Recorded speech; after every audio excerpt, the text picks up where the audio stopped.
Cincinnati's police watchdog is 18 years in the making. The mayor says there are several key factors necessary in making it work.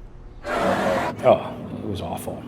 And the city was really polarized. The 2001 Cincinnati riots. Mayor John Cranley was a young council member back then. In November of 2000 and then in April of 2001, back to back, we had 2 in-custody deaths of African-American citizens who were unarmed. Riots went on for days in and around the Over-the-Rhine neighborhood after the April 2001 killing of Timothy Thomas by a Cincinnati police officer. But the single biggest thing we did to recover, and there were many other things, but probably the most important thing, was adopt what we call the collaborative agreement. Part of it created the Citizen Complaint Authority, or CCA, which investigates police misconduct allegations like excessive use of force.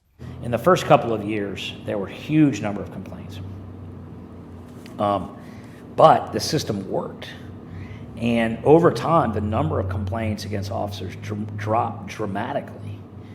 And they dropped, I believe, because, everybody is better at customer service when you know you're being watched and you can be held accountable.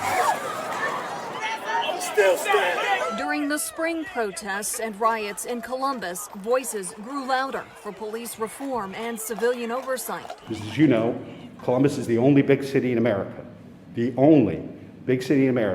that does not have some sort of civilian oversight.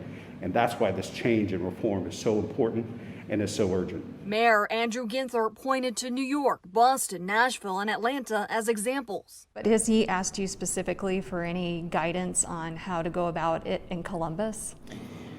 I'm not going to get into my conversations with the mayor, but I know that he cares deeply about these issues and is committed to reform. Has to be our top priority. Ginther says the proposed charter amendment would allow for a fully funded independent board and inspector general. Baker Hostetler told the work group the cost ranges anywhere from $10 million to $1 million or less, depending on staffing.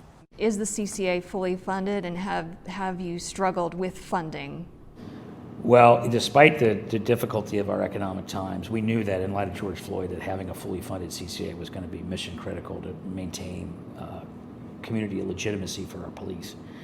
And so we had to make sacrifices elsewhere in the budget, but we made sure it was fully funded. Cincinnati's CCA budget has hovered around $700,000 for the last 4 fiscal years. It's been working with 3 investigators, then the 5 mandated. There's now a backlog with nearly 140 open cases. Its 2021 budget is nearly $850,000. Cranley says the increase pays for 2 additional investigators who make recommendations to board members appointed by the mayor. Are they required to go before, through a Citizens Police Academy, let's say? Yes, they are.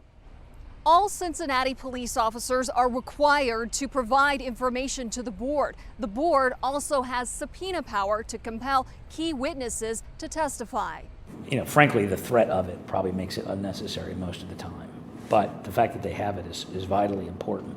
But Cranley's office says the CCA is unaware of any subpoenas issued in the last 5 years. Most of the time, probably 75 to 80% of the time, the investigators and the board conclude that the police officer did nothing wrong. But, somewhere between 10 and 25% of the time, they do believe that the officer, could have acted better. The CCA is not. Cincinnati Police Union President Dan Hills believes there's a weak link with the CCA, which runs parallel investigations with internal affairs. Their investigations aren't near as thorough. I know that maybe the community gains more trust because they're not police officers. I think that they are not as well qualified because they're not police officers. Hill says the FOP recognizes the board's authority, but he often disagrees with its findings and believes a lot of times members don't know what they're talking about when it comes to police work. Do you feel it is fair then?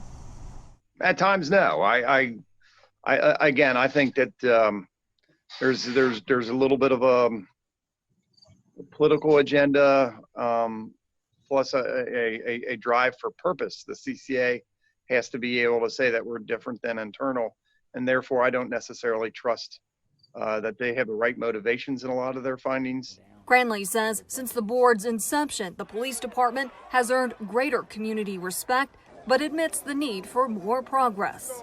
And what would you say to the working group in Columbus? Any advice? I would say learn from what we've been through, take what we've done best, and if you can find something better elsewhere, use that too. In Cincinnati, Tara Morgan, 6 on Your Side investigates.